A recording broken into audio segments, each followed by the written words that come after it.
So hello everyone. We're gonna have this chat with Peter Duncan to talk about the SEG Challenge Bowl. He offered us to do a live test right now. So if you want to participate, if you want to test how the app works, you can download it in the App Store, being in your iPhone or your Android.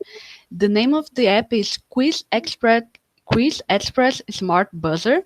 The name is uh, the name is on the chat. Okay, so you can go on your phone and download it, and then we can test it live. We'll probably test it by the end of the chat so people can get in. So maybe we can start talking about the competition, and then afterwards we do the test. Okay. Sure, thank you. Okay, so if you want to start, I don't know if you want to talk with us about how the competition started. How was your inspiration to do it, or we go directly to the competition? Sure. Look, I can chat for a couple of minutes and give people while people are downloading the. Benjamin Isabella is recording it, so we're good.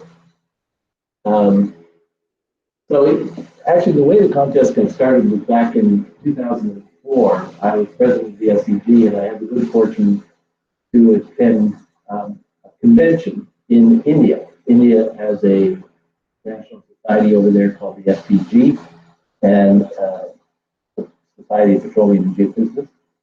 They have a large membership, as you can imagine, and there are, incidentally, at that time, 9 universities that had geophysics degrees or programs in India. So in January of 2004, I went to India and attended this conference, and at one point during the conference, they had something that they called their quiz show. And they actually had a TV personality quite famous in India, and they had the 9 colleges who teach geophysics in India. Each had presented a team of two students, and they held this quiz contest, which was very, very much like a television show. And even though the technical sessions were going on, no one was in the technical sessions. Everybody was attending the quiz show. And I was just really impressed with the professionalism of the presentation, with the fun that the students had, and with the fact that it presented an opportunity for maybe little teaching points as well. So when I came back to the States, actually, it was a couple of years later. I didn't do anything right away, but when I came back to the States and it was no longer president, I actually went to the SEG, then executive committee, the then president, Leon Thompson, and I told him about my experience. I'd already obtained permission from the Indians to use their software, and I proposed that we have a similar contest at the SEG. So we did it that first year in New Orleans in 2006. And we didn't have any regional contests or any preliminaries. We just went out on the floor, found students, matched them up, put together 10 teams, and we had a contest. And it was a lot of fun. And people said we should do this more often. And so we started the program first in 2006 in New Orleans, based on what I'd seen in India. And we had this vision that we could hold preliminary contests around the world where students and teams from local universities would compete. And then from that, they would win the right to eventually go to the SEG and compete in the World Finals. And I think our vision has been that we would have teams from all over the world and that we would somehow be able to provide to those winning teams the financial support to be able to attend the annual meeting. Now, it hasn't always worked out quite that way because money's hard to come by. But over the years, we have built a network of contests that exists, and we have 3 tiers. We have what we call the local level, which would be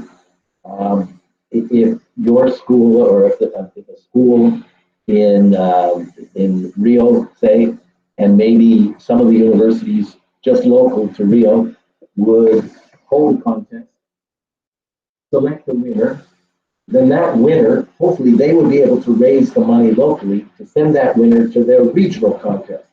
We've had a Latin American regional contest, most years for the last, since 2008 or 9.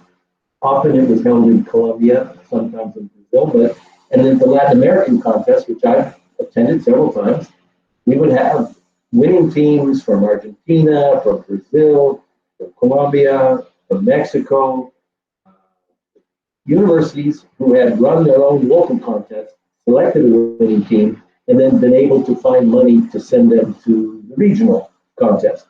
And then every year, the regional contest, there was enough money raised by the region that they would be able to afford to send their regional winner to the annual meeting. And that was kind of the incentive. You get a travel grant to go to the SEG, wherever it's held in the United States, usually, unfortunately, but to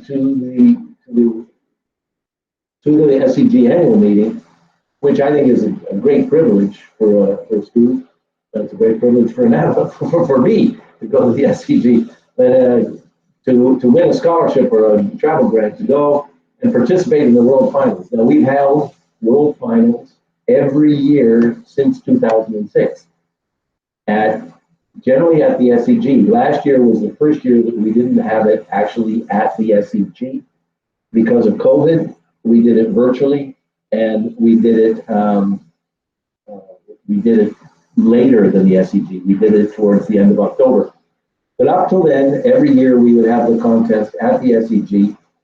The systems that we've used, we started off with the Indian system, which was based on PowerPoint and some really cheap, fuzzy buzzers that we had, which I traipsed around the world many, many times, almost got arrested.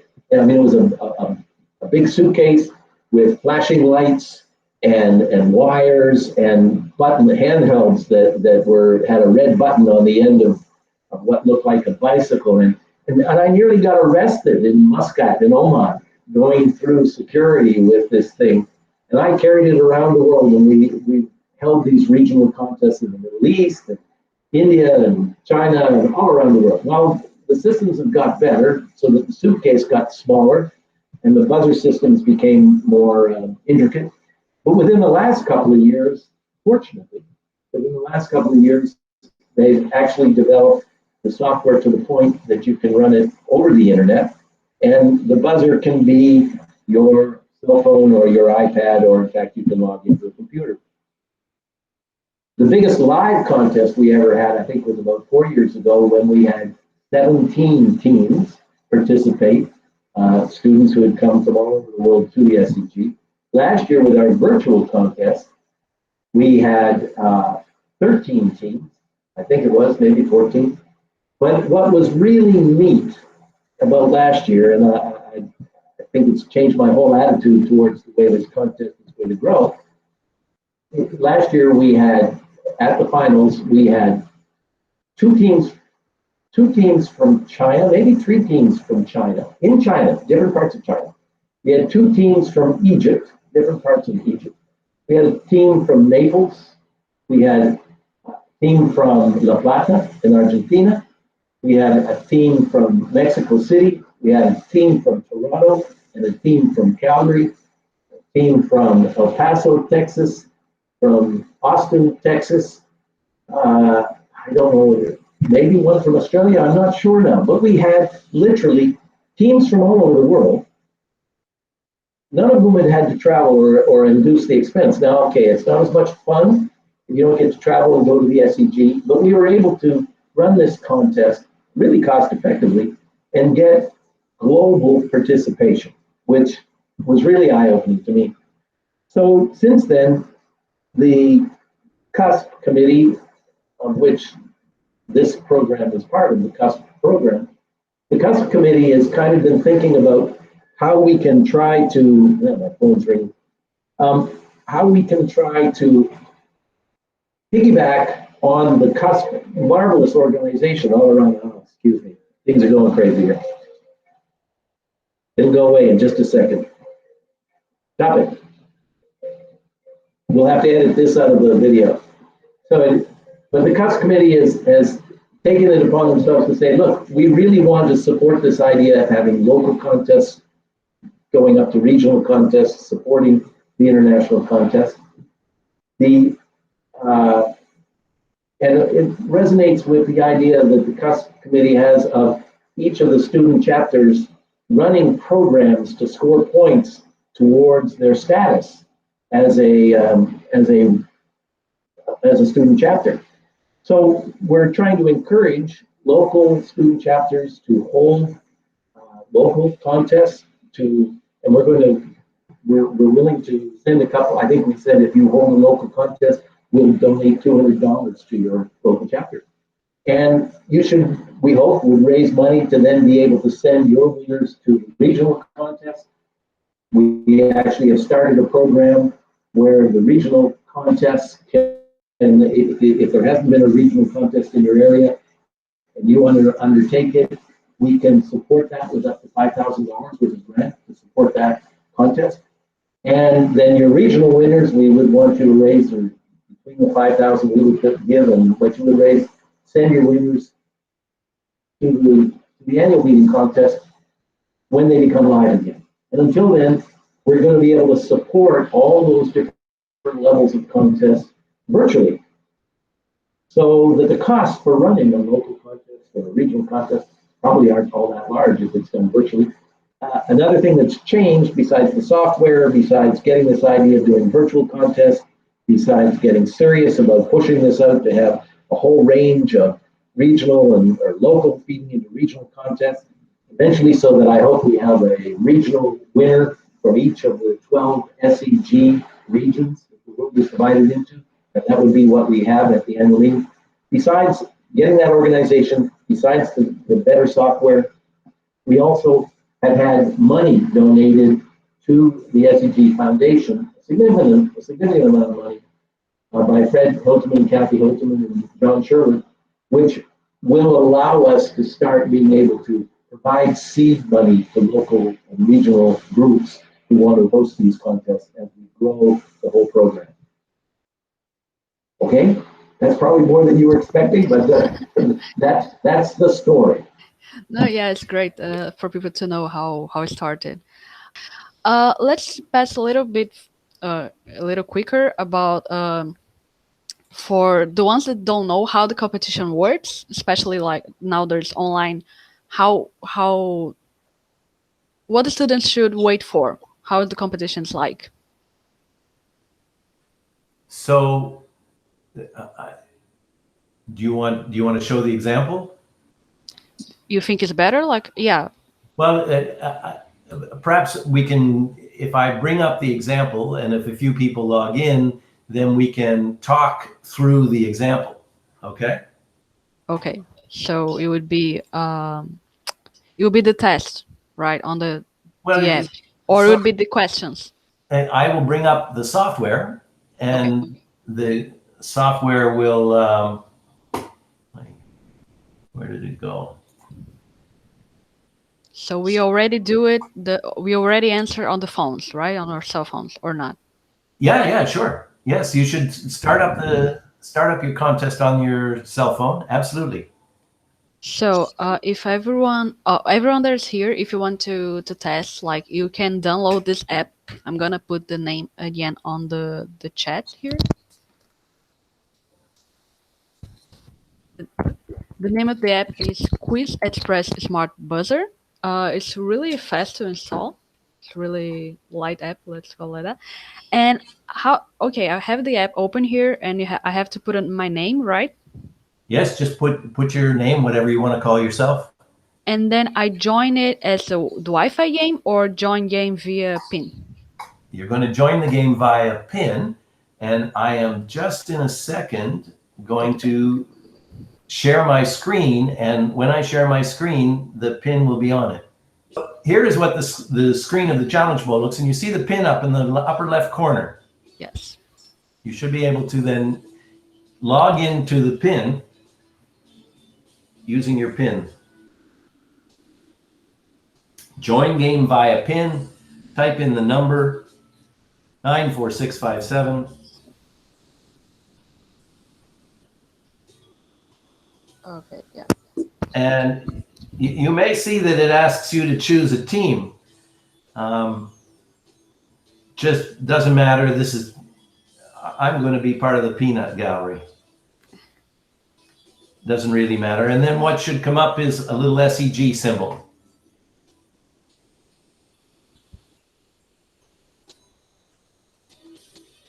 Are you there?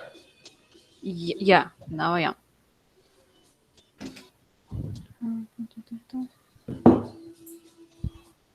Now, you're going to see something funny on the screen now because I'm going to bring up the control software, which will allow me to see who has logged in. I see Isabella's logged in, Nagib, Osiris, Fabiola, and David. So we have 7 people who have logged in. I don't know if there are any others who would like to.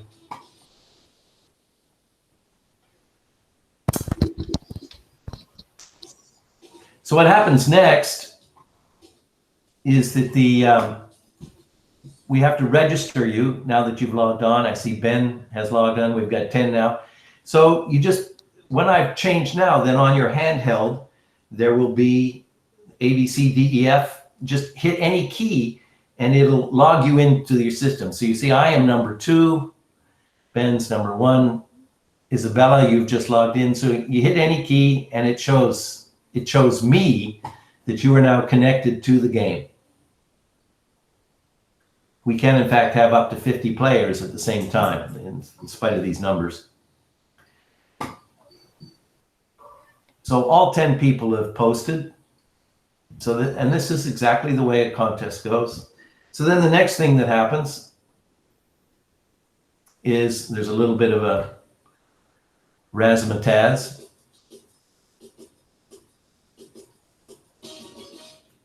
And we would progress. Now,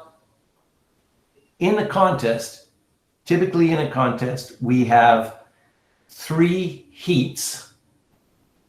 And we start off with all of the teams that want to play. And at the end of the first heat, we might eliminate the 1/3 that are lowest. And at the end of the next heat, 1/3 that are lowest, so that we end up with 3 or 4 teams in the final round to pick the champion. Each one of the heats has 3 rounds, 3 types of questions that we ask. In the first round, the questions are open. Everybody gets to answer. The number of points that you get for a right answer decreases as you take longer to answer. So the faster you answer, the more points you get. And there are no penalty points for a wrong answer. So the idea is that everybody take a guess. They're always short answer. They're sometimes simple, sometimes really, really tricky and funny or difficult. They are usually questions about geophysics or geology, sometimes surveying, sometimes astronomy, general science. There's rarely any math. If there's some mathematics that needs to be done, it's the kind of thing that you can do in your head. You don't need a calculator or anything like that. And you have 20 seconds, a decreasing amount of time, 12 seconds, in fact, for the first round questions. So I'll show you an example of what a first round question would look like. And what you're going to see, sorry, as I do this, what you're going to see when the question comes up is across the top of the screen. In fact, I think I can probably do this.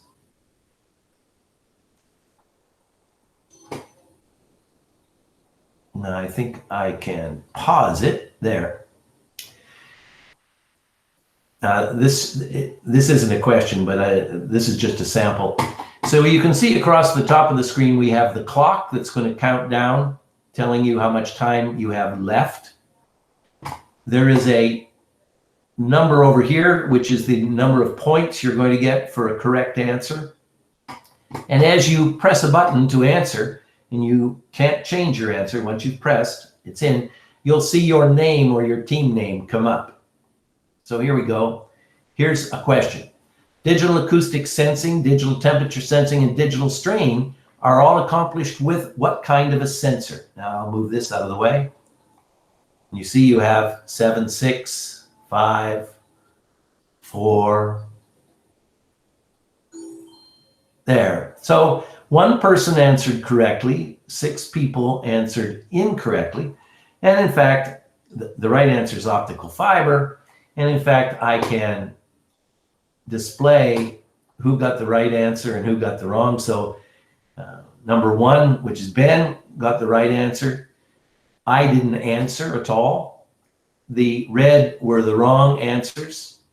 And there are things that you can do that kind of help you see, help me see, or make it kind of fun in terms of score. So Ben got 13 points, and the rest of us got 0 because we either didn't answer or we were wrong. There was no penalty. The questions tend to get harder later in the game, but they're not difficult. Hopefully they teach a little bit. I always like to say, I hope you have fun and that you learn, you learn an answer or learn one thing that you can take away. So most people, it seems, answered MEMS, micro electrical mechanical systems. Those are, MEMS are the silicon geophones, the solid state geophones, and they replace geophones. It's optical fiber that we're talking about for digital acoustic sensing, DAS, DTS, and DSS. Anyway, that's a typical first question. We'll do another one of this type. Peter, can you share the pin again? Because people are getting later. So. Sure. There's the pin. Let me put it here. 94. Yes. Okay. The pin's 94657. And here's another typical general question. It's about this asteroid that came from outside the solar system a couple of years back. You can see across the top, nobody's answered yet the number of points that are available. Do that. The time clock, the 4 answers, there will always be, these will always be short answer questions, at least for now. There will typically be a pause while the question itself shows on the screen. Then the answers pop up. When the answers pop up, the time starts decreasing. I'm going to start the clock again, which will allow you to put in your answers. People are answering.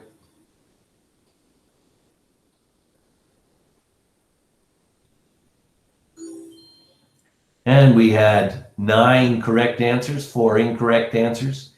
And if at this point, if I were to show the scores, then we would see on the board who's winning and who's not. Now, often we're organized into teams, and that's what those names you chose were. And we can see the teams: Peanut Gallery, that's me, Beasley Bears. So that's showing the answers that you chose in your team. So that's the first kind of question. There are, and there would be typically 10 or 12 of those in round 1. in the first round of each heat. We'll go now to the second kind of question. In the round 2 questions, these are the category questions. And we cycle through a geology, a seismic, an unseismic geophysics, and then a SEG kind of question, usually about the history of the SEG or some things that have occurred recently in the SEG program. You'd say, how would you prepare for those? Well, if you go onto the SEG website and read some of the history of the SEG, sometimes the questions are about that. But for the most part, if you are paying attention, you get the leading edge or are participating in the SEG, you'll see these questions. In the end, it's just for fun. The difference in round 2, 2 things. Now, a correct answer is worth 15. A wrong answer is worth -15. And also, we usually limit the number of answers that will get accepted. So while there's no clock running down that causes you to get fewer points, there is an urgency to answer because typically only the first half of the number of players will actually be able to answer before the clock stops. If we have 10 teams playing, 20 people, I will set that to 10 and only the first 10 answers will count. So let's get an idea of what a geology question looks like. It's right. Okay, fine. You got that. And I just gave you some points. And we'll go to the next question. There'll be a delay here to read the question. And then the answers will pop up. And you'll have the opportunity to answer on your handheld. So the amount of answers that you accept depends on the quantity of teams, or is it predefined? It will depend on the quantity of teams, but I have to define it. So if I know that there are going to be 5 teams playing, 10 people, I will set the number of answers that get accepted to 5 typically. Okay. So, for example, if each team counts as one answer or each participant counts as one answer? Good question. In the first 2 rounds, each individual can score, and the team score is the sum of their scores. So if you have 2 players and one gets it right and one gets it wrong, in this case, they cancel each other out for your team. Okay. But in the last part or in this part? The second round? Or... See, in the first round, there are only positive scores. Oh, in the second round. Okay. In the second round, there are negative scores. Okay. So it takes consideration both participants.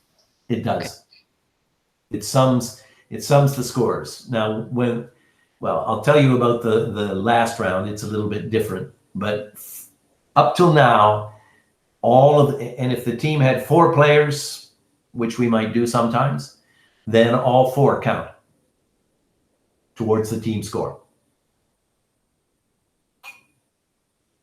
But if there are 20 players and only 10 answers accepted, obviously only the team players who answer within that first 10 get counted. I'm making it more difficult than it is. The team's scores are summed. In the second round, there's a limit to the number of answers that get accepted, not teams. Okay, so if both participants are not quick enough, the team doesn't get the point. That is correct. Okay. Let's look at the next one. The distance to an earthquake epicenter may be estimated by. Here are the possible answers.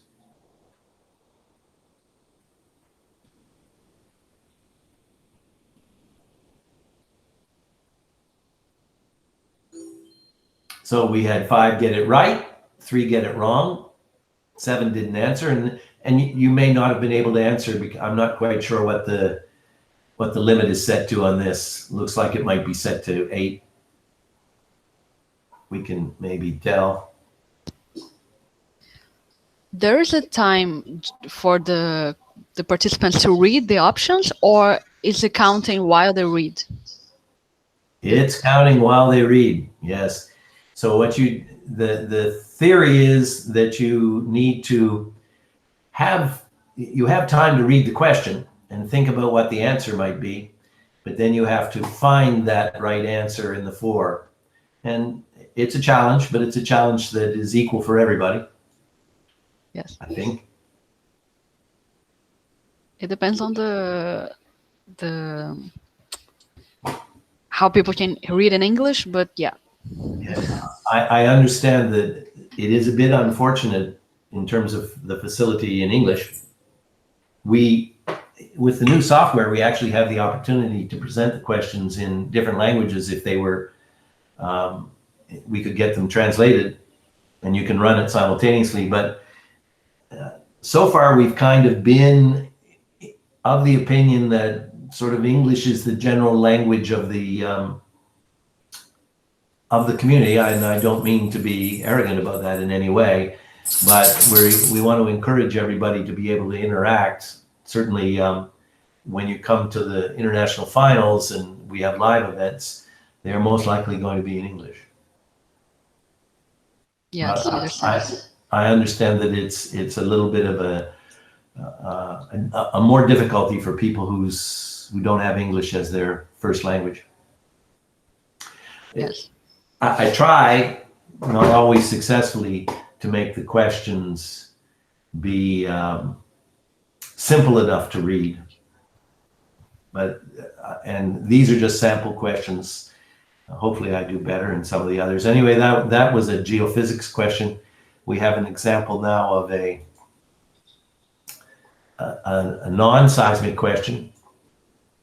A material with weak positive magnetic susceptibility is termed.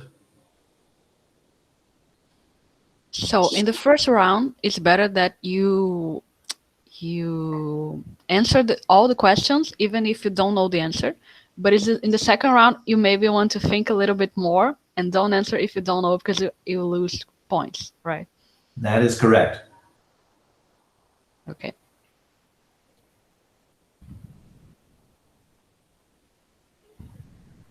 So that's an example of a geophysics question that's not seismic related.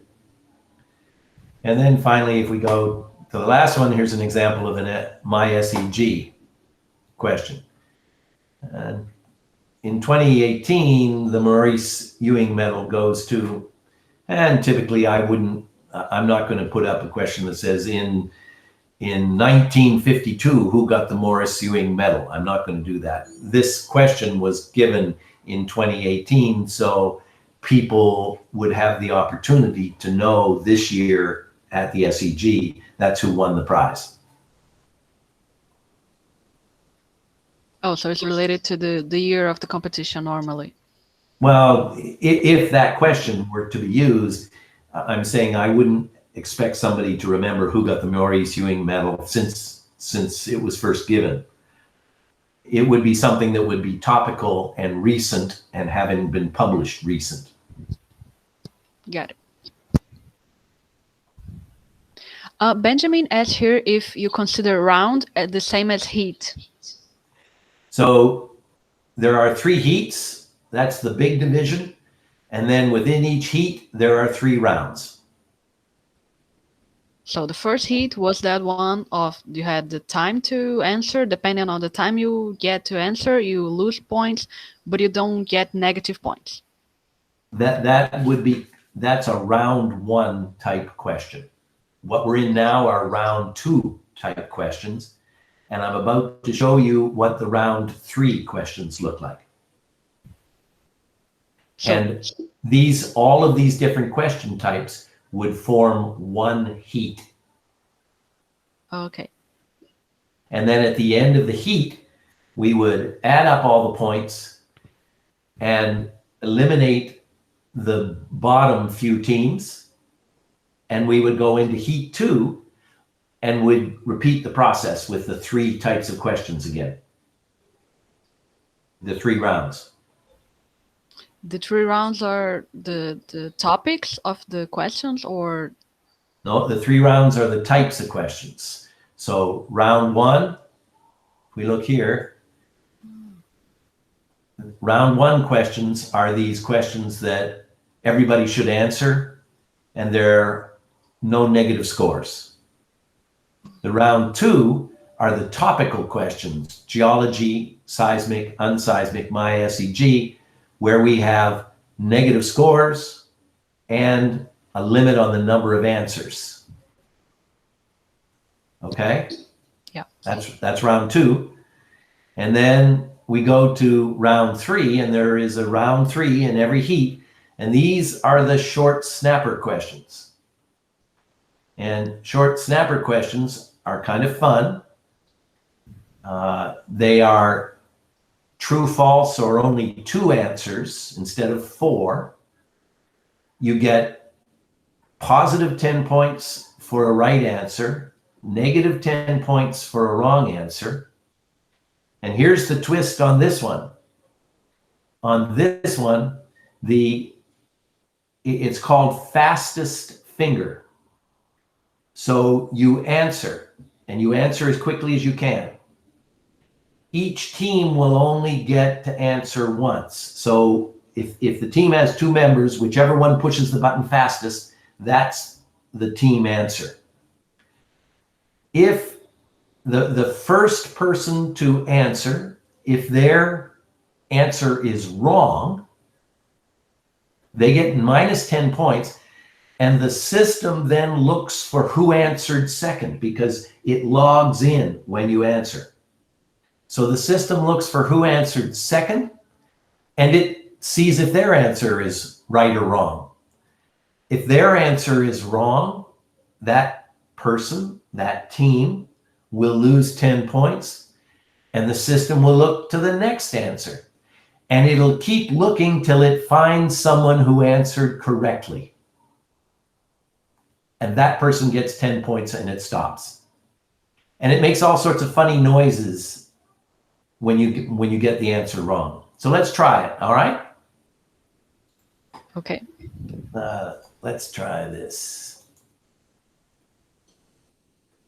Round 3, I'll forget that guy. Here we go. Increasing salinity increases the speed of sound in water. So the Geiger counters answered and got it right. So they get 10 points. Now you see Beasley Bears answered second. And if the Geiger counter answer had been wrong, then the Beasley Bears answer would have had a chance to be looked at. Geiger counter would have got negative 10.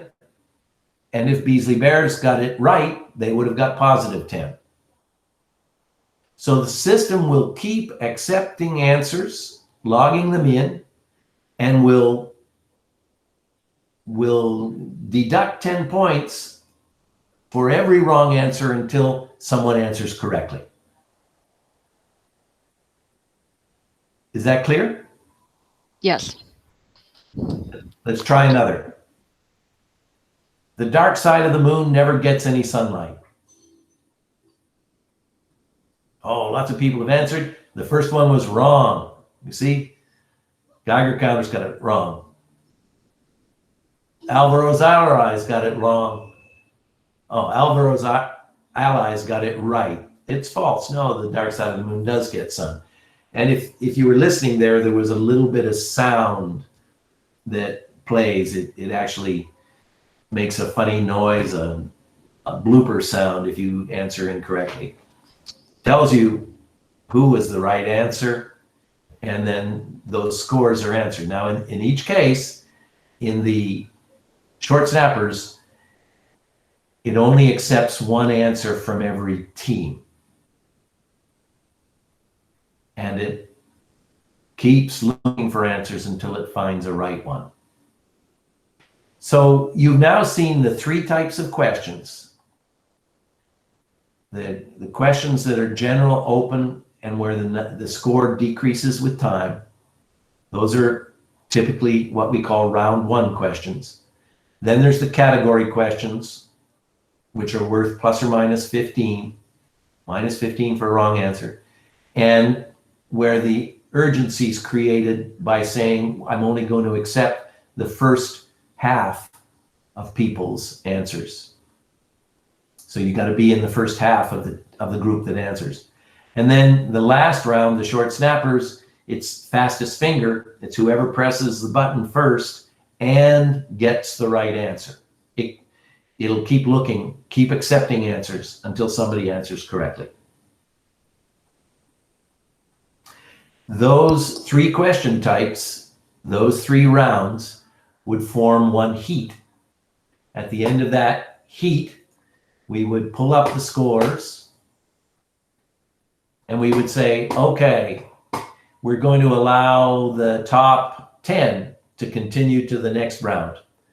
And the rest of these guys would sit out. They would be eliminated. And that's how the game goes. It's pretty quick. A round usually takes maybe a half an hour. It can change, but typically we have a heat typically takes a half an hour. Typically we have 10 questions in round 1, 8 questions in round 2, and 10 questions in round 3. In this last round, it necessarily has a change in position between the true and false? They're random. And they're not always true and false either, but it also makes them random, so you have to pay attention, yes. Yeah, I actually asked you how to get prepared, and you said like, okay, you already prepared if you're a student, but there is a way, like at least knowing how the game works, you already get a little bit prepared, right? Sure, yeah, absolutely. I mean, it goes pretty simply. I mean, it may sound like there are a lot of rules and things, but when you're actually playing, you don't need to worry about it so much. It's like question comes up, answer your best answer as fast as you can. Those are the rules. In terms of what knowledge you have, it's the kind of thing that if you are, an undergraduate, generally speaking, I will tell you in all the contests I've run, and I've run a lot of contests now, usually the undergraduate students do better than the graduate students because the questions are more current with what they've been studying. Graduate students get, what is it they used to say about an expert is a person who knows more and more about less and less.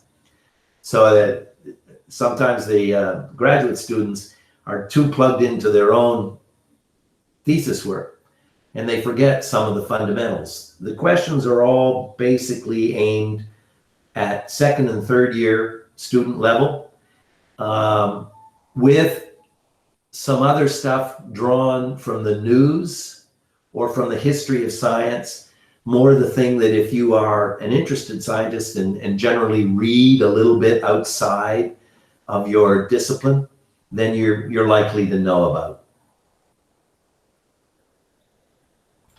Got it. Maybe some people are a little concerned, at least I am, in participating and get a very low score and feeling like I don't know anything. Is that normal? Is that usual to have teams that have a very low score, especially counting that you lose points? So, yes, and I don't think anybody should be worried. This is just for fun. And I think sometimes people, yes, that they're worried that they're going to have a low score and they're going to look bad. No, nobody remembers the scores after the contest is over. You might remember who won, and that's about it. The questions are tricky enough that almost everybody makes lots of mistakes. It can be whether you read the question correctly, or it can be, how many people, well, I was surprised, but how many people knew the name of that asteroid? Moma or whatever it is. And I'll pick things up from the news, and maybe some people get it and some people don't. It's just for fun. Now, I'll tell you what is really funny is that being afraid of getting the wrong answer is not something that only students worry about. Yesterday or the day before, we held the Gulf Coast Challenge Bowl at lunchtime during the spring symposium of the Geophysical Society of Houston. And we only had 5 teams. So we decided that in the first heat, we would let the members of the audience play. And we wouldn't count the first heat towards the championship. We would only have heat 2 and 3 be the championship rounds. So it was just for fun.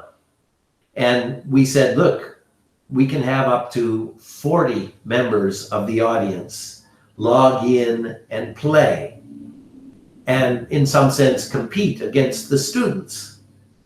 We had 60 people on the phone, on the Zoom, who could have played. Only 4 were brave enough.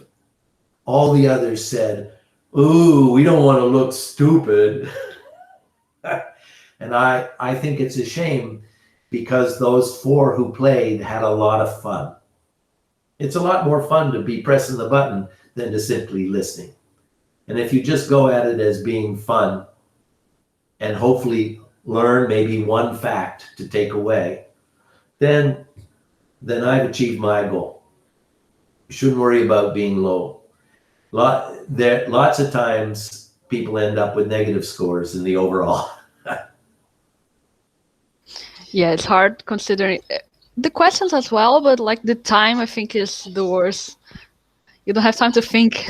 You go with just your instincts. That's right. That's right. I wanted to ask you, related to the name of the teams on the app, is always their names or? No, those were actually the team names that we used for the Gulf Coast Challenge Bowl that I just had. Normally, when we set it up, if you're holding a contest, we can actually do it and assign the team names at the beginning of the contest. Or people can, I like to know if I'm setting it up, I like them to send me in the roster of who's playing and the universities that they represent, and then I'll set up the team names for the different universities. Got it. Najib has a question, but I'm gonna ask just one more question related to the game, and then I'll open for. You said like the participants are on their phones, or it has to be on the phone, right? You use an app, or you can do it on your computer.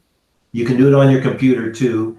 There is a computer site, I think it's buzzerpad.com, that has the same display as your phone, and you can log into that. So it can be on an iPad or an iPhone or an Android phone or Android pad, or it can be on a computer.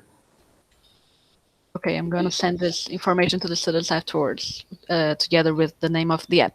Another thing is that, as you said, you are on the app or on the website, and at the same time at a Zoom meeting, right? To see. Yes, because the software does not support sending pictures over the internet. So that's why there were no pictures on your phone. Like there was no picture of the asteroid or the meteor on your phone, comet, whatever it was.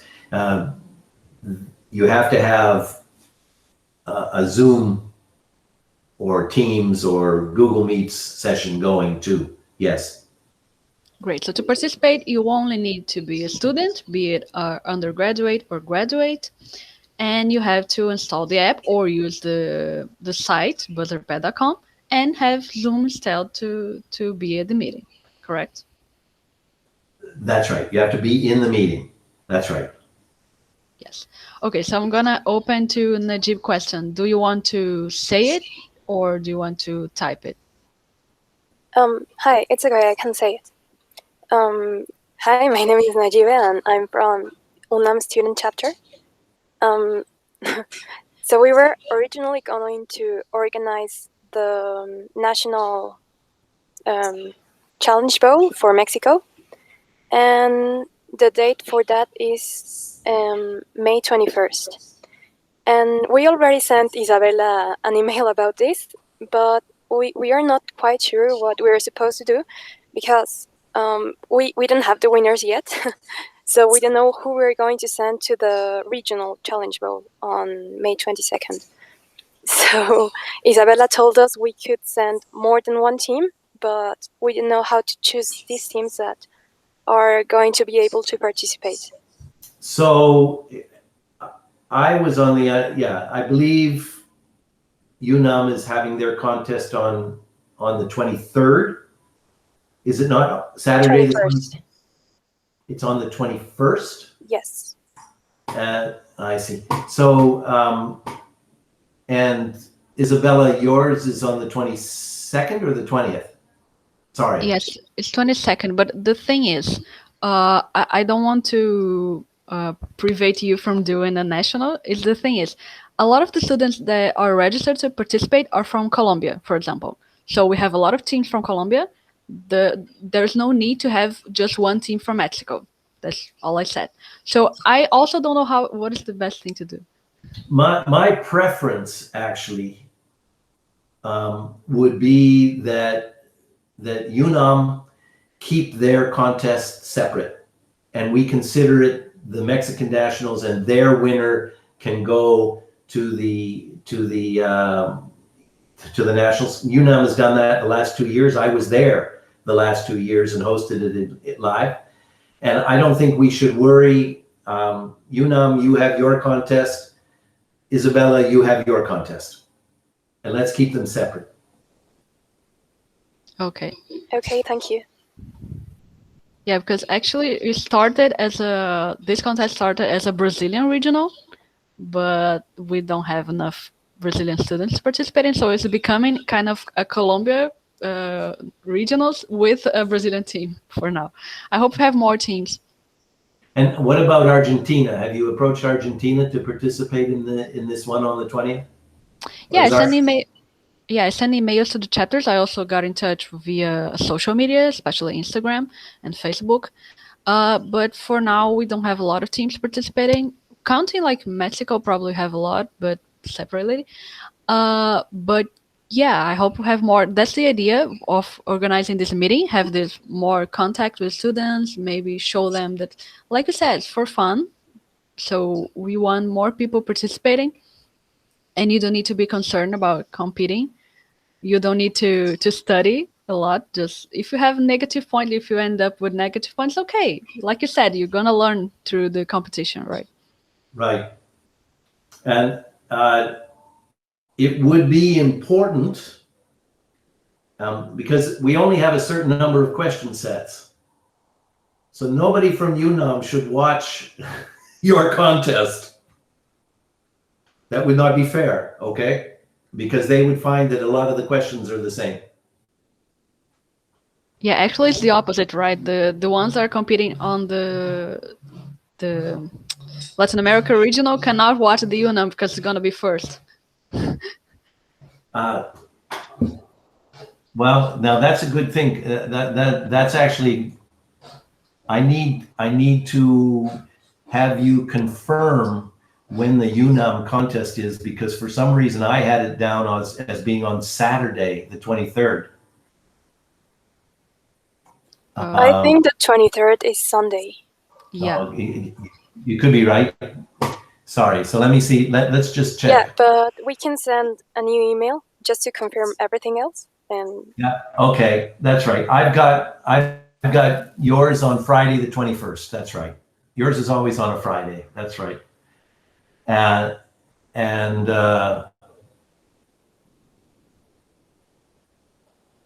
when is yours, Isabel? 22nd, the following day, if there's no problem. Yeah, yours is the one, Isabella, that I don't have on my calendar. Okay, so yes, it would be important that nobody from your contest go to UNAM. Yeah. Okay. But you need to send me an invite for the time on your contest, Isabella. Like an agenda or? Just an invitation to attend. Are you going to do it with Google Meets, or how are you planning to do it? I don't know. We control it, right? The meeting. Yes. Not necessarily needs to be via Zoom. No, you can do it any way you want. Okay. Yeah, I don't know. Like, if we gonna open, like, maybe for me it would be easier to use Google Meet, but I don't know if the students prefer Zoom, because Zoom cuts the meeting after 40 minutes, so you have to be like provided by SEG to work in this case. Well, and we can make that happen too. Okay. Yeah, I'm gonna send an email to adjust everything. If you need SEG to set up the Zoom meeting, Catherine Elkins can make that happen. Okay. I wanted to ask, depending on the quantity of teams in each competition, for example, let's say if we have the Mexican competition and the Latin America competition has the same amount of the teams, okay, but let's imagine that one has the double. Only one team goes to the final, or you can select two for only one? So we're a little bit flexible on that. And generally when we were traveling, usually we could only afford to have one team come from a region because there was an expense. But doing it virtually, we're less constrained. And my attitude has always been, I want to have as many players as possible. So last year we had 2 from the Middle East, we had 3 from China, we had 2 from Canada. So there could be 2 or 3 even. When we do a virtual game, I'm actually only limited. I'm limited to 50 players. So I can have 25 teams of 2. And I would love to have that. So Isabella, if you have a good turnout and you want to have more than one person attend the finals, then that's probably doable. But it's something that I have to sort of leave flexible until the last minute. Okay, got it. So probably this year the competition will be held, the finals will be held virtually again, right? This year, the finals will definitely be held virtually again. They will be on October the 23rd, which is a Saturday. And we'll have teams hopefully from around the world again. Okay. I have to tell you, Nagiba, the UNAM last year at the 1st of March was the last time I was on an airplane. That was my last trip before I shut down for COVID. I remember the event. It was great. I was so excited. I didn't participate, but I watched it and it was great. I always have fun when I go to Mexico. So Peter, just one more question. We wanted to transmit the event via Facebook or something similar, but now we are not sure if we can do that to prevent the participants from the other regional to listen to the questions. You mean you wanted to broadcast it as an event? Yeah. I think my preference would be that you didn't do that, please. Okay. At least, you might want to broadcast it to other universities within Mexico, right? But can you have them just join the Zoom meeting or something?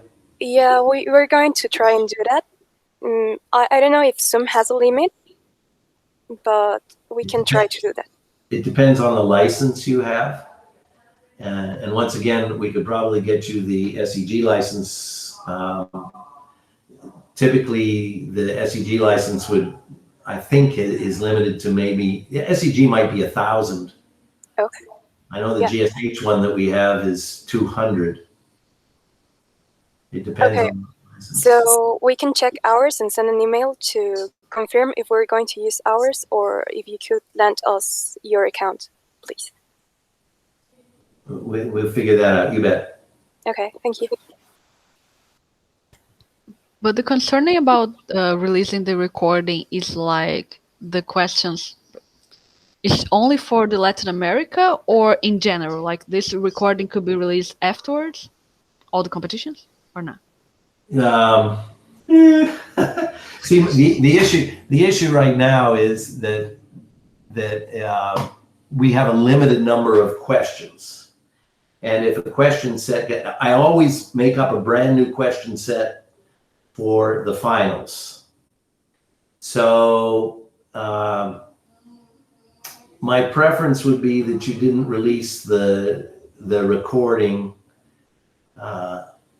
until all the regionals are finished, because I'm likely to be using much the same question set for all of the regionals.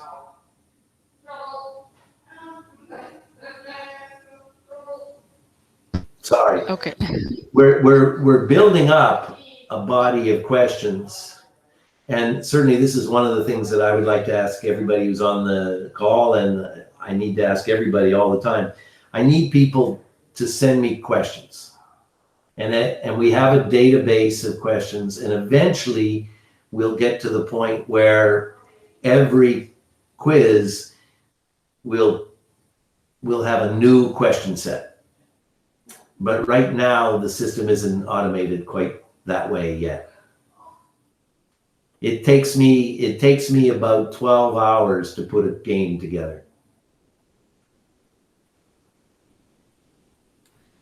But every year is a different set of questions, or not necessarily? So the database has a couple of thousand questions on it, and we keep track of when the questions were used.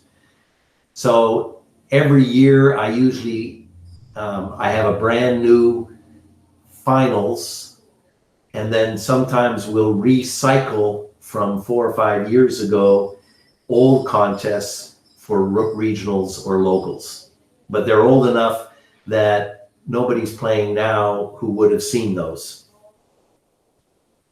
Got it. It's a good way of doing it. Bruno is asking how can he send questions? My email, just pduncan@microseismic.com. Okay. If anyone have more questions, please let us know. Like right now, you can send it on the chat, or you can say it to us right now. If you don't have it, I think that we covered everything that we wanted today. Not sure, but You were asking very hard questions, actually. I would rather play Challenge Bowl than answer your questions. about the software, or all the questions. How many rounds? How many weeks? sorry. No, I'm only kidding. Yeah, it's because on the website, in SEG's website, like it's plain the rounds and everything, but I think that it's a little bit confusing related to being now online, so people are like, don't Sure. know how to adjust it. I understand. Once you see the contest once, it's easy, isn't it, Nagiba? You see it once, you understand. I mean, it goes fast. The contest goes pretty fast. Yes. So we don't have more questions for now, so I'm gonna Sorry, ask I want everyone. to make a comment. Sorry. Can you hear me? Yes. Yeah. Okay, my name is David, and I'm a postgraduate student at University of Campinas, Unicamp. So I was wondering if there are other participating members from Unicamp, because I'm yet to connect with their student chapter here. I mean, because of the pandemic and also, Isabella, could you confirm if there are other players from Unicamp? No, I don't know if more people register like today or something like that, but as far as I know, most students are from Colombia. And from Brazil, there's only you and Bruno. There's from Rio, the National Observatory. So no, we don't have more participants for the University of Campinas. We want more participants. We want more people to join us and have fun on March 22. Oh, great. I'll see what I can do. I hope the deadline is not off yet. I mean, to try to contact the student chapter president because I don't even know who that is yet at this time. So, Yeah, I put the deadline to register on May 8th, just for people don't leave it for the last minute, no, don't register on May 21st. But we'll probably open one more week of registration if we need. We just want people to, again, don't leave it to the last minute. So we have a good idea of how many people will participate, you know. all right. Thank you very much. Thank you, Peter, for everything. You're more than welcome. So, Isabella, just so you know, as I've said, the most I can have is 50 players. Yes. And, Yeah. and organized in teams of 2, okay, usually. Then whatever we do, the teams should all be the same size. Okay, although if that became impossible, we can run it so that they average rather than sum the scores. But it'd be better if the teams were teams of 2, 25 teams at the most. And if you could send me the roster, it will help make us a little bit faster at the beginning. People will still have to type their names in on their phone, but I'll have the universities all set so that they can just choose the university that they're representing with the thumb wheel on the handheld. Yeah. Roster is like the information of a. Yeah, the Okay. list of players, their names, their schools, and their email. Yeah. Yeah, my idea is to send it. That's why also because I put like May 8th, like to have until May 8th at least all the names. But yeah, it's everything in a form, in a Excel. Do they? Yeah, they choose the team name at the day, right, of the game. So, if they could choose their team name earlier, then I can have it pre-registered and then they can just select it. But if they don't, it's all right. We can do it. It's just a little bit confusing at the beginning because I have to type it in. Yeah, And I only type with 2 fingers. I'm gonna send all the register an email for them to choose a team name before the game if they want to, because I didn't put that on the form. I'm gonna change that to this option. Sure. Sorry, Isabella, I have a comment. My name is Ana Ramos. I'm talking on behalf of the student chapter at CICESA here in Mexico, in Ensenada, in the north of Mexico. And my comment, my question is, regards with that, it's just to make sure, because as Najibe said, there is like a national competition here in Mexico. So my doubt is if a couple or of if CICESA has participants in the national Challenge Bowl contest here in Mexico, that couple will be able to participate in the Latin American regional or not? It's just to make. No, one or the other. Okay, perfect. Right. Yeah, but both are gonna be like independent, and at least one team from each are going to the finals. So you don't need to be concerned about the Latin America regionals. That's right. And the CICESA should really play with UNAM. Okay. Okay. So the advice is that we must play the national contest here with Mexico, and after that they pick or select the couple that is going to play with the Latin America regional, right? No.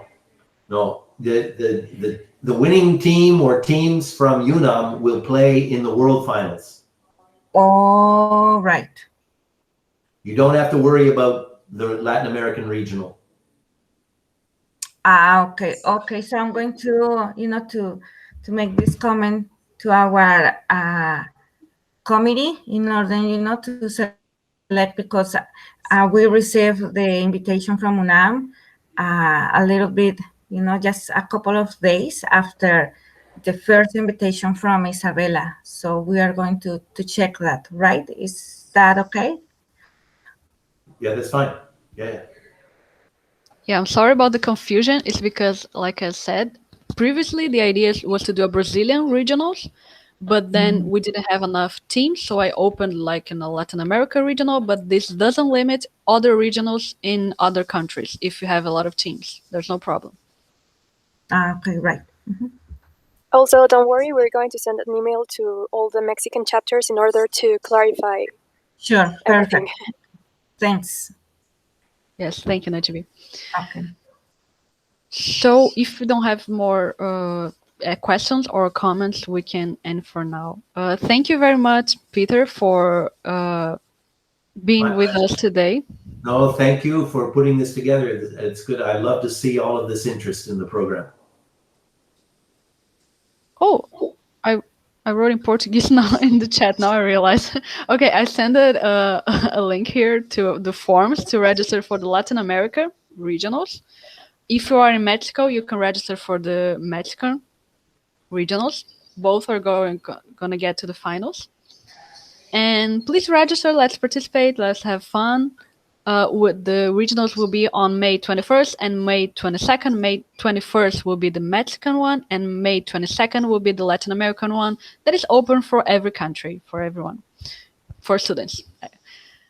Thank you very much, Peter. Thank you very much, Benjamin, for being here with us. Thank you very much, everyone. And All if right. you have more questions afterwards, you can send an email to the Me? student chat. Yeah, you can send to Peter, You but you said- can you can also send to the Greenstone Bell student chapter. There's like, if you received the emails on your emails from the student chapters, you can get in touch. You can also, I'm gonna put my email here if you want to ask questions, but I don't know if you'll be able to answer, but I'll try. and if you send it to me in Portuguese, I won't be able to answer. Yeah. Spanish, Yeah. I can sort of work my way through, maybe, but Portuguese, sweet. Yeah, you can send questions in Portuguese for me. I'll try to answer. If I don't know, I'll get in touch with Peter to find out. You bet. Thank you very much, everyone. Okay, bye-bye. Bye-bye. Thanks. See you. Thank you. Thank you so much. Thank you. Goodbye.